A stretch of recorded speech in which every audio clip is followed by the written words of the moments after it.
আসসালামু আলাইকুম, প্রিয় দর্শক, কেমন আছেন? আশা করি ভালো আছেন। আমি Farhaduddin Ahmed B advocate, appellate division, supreme court of Bangladesh. The merchant shipping ordinance 1983 নিয়ে ধারাবাহিক আলোচনার 7ম পর্বে আপনাদেরকে স্বাগত জানাচ্ছি। আপনি কি একজন মেরিন পেশাজীবী বা জাহাজে ক্যারিয়ার করতে আগ্রহী?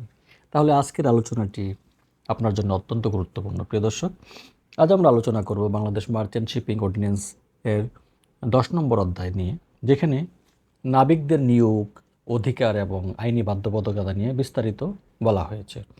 নিয়োগ এবং রেজিস্ট্রেশন সম্পর্কে সেকশন 104 এবং 105 অনুযায়ী সরকার চাইলে কিন্তু সিমেন এমপ্লয়মেন্ট বোর্ড গঠন করতে পারে। কারা নাবিক সরবরাহ করতে পারবে এই সম্পর্কে কিন্তু শুধুমাত্র জাহাজের মালিক, মাস্টার, মেট বা শিপিং মাস্টার ওনারাই কিন্তু নাবিক সরবরাহ করতে পারবে।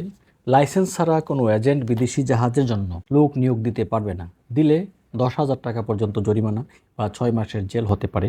প্রিয় দর্শক, আরেকটি জিনিস খুবই গুরুত্বপূর্ণ, যেটাকে আমরা বলি সিজিআই কার্ড ও সিডিসি। সেকশন 106 এবং 107-এ কিন্তু এ ব্যাপারে সুস্পষ্ট বলা আছে যে বাংলাদেশি নাবিকদের অবশ্যই একটি আইডেন্টিটি কার্ড থাকতে হবে। সবচেয়ে গুরুত্বপূর্ণ হলো যে সিডিসি, অর্থাৎ কন্টিনিউয়াস ডিসচার্জ সার্টিফিকেট, যেটাকে আমরা বলি সিডিসি। 200 টনের নিচে কোস্টাল জাহাজ ছাড়া অন্য সব ক্ষেত্রেই কিন্তু এটি বাধ্যতামূলক। তো সিডিসি হারিয়ে গেলে শিপিং মাস্টারের মাধ্যমে ডুপ্লিকেট তোলা যায়, সেটা কিন্তু সেকশন 108-এ সুস্পষ্টভাবে বলা আছে। শাস্তিমূলক ব্যবস্থা এবং আপিল সংক্রান্ত বিষয়গুলো, প্রিয় দর্শক, আলোচনা করা হয়েছে সেকশন 109-এ।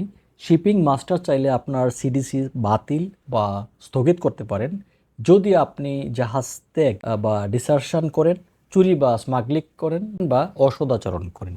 এখানে তবে ভয় নেই, আপনি 90 দিনের মধ্যে ডিরেক্টর জেনারেল বা ডিজি শিপিংয়ের কাছে আপিল করতে পারবেন। মেডিকেল ফিটনেস এবং ম্যানিং সম্পর্কে কিন্তু এখানে সেকশন 110 অ্যান্ড 111-এ বলা আছে মেডিকেল সার্টিফিকেট ছাড়া কোনো নাবিককে নিয়োগ দেয়া যাবে না।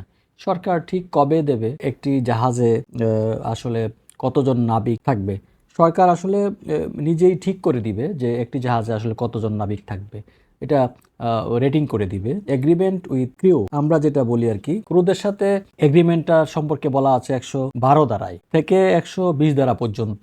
মাস্টারকে অবশ্যই প্রতিটি ক্রু এর সাথে লিখিত চুক্তি করতে হবে। চুক্তিতে কি থাকবে? জাহাজের নাম, বেতনের পরিমাণ, খাবারের তালিকা অর্থাৎ স্কেল অফ প্রভিশনস, এবং বিদেশের বন্দরে অসুস্থ হলে ফেরার ব্যবস্থা। বিদেশের বিরোধ, যদি দেশের বাইরে কোনো বিরোধ হয় তবে বাংলাদেশ কনসুলার অফিসারের সিদ্ধান্তই চূড়ান্ত বলে গণ্য হবে আপাতত আর কি।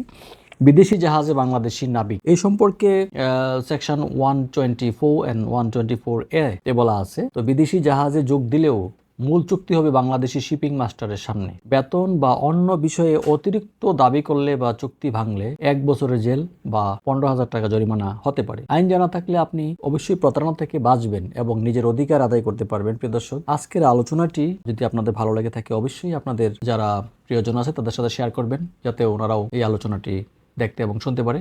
ধন্যবাদ সবাইকে, ভালো থাকুন, সুন্দর থাকুন। চলুন আমরা দুর্নীতিমুক্ত বাংলাদেশ গড়ি।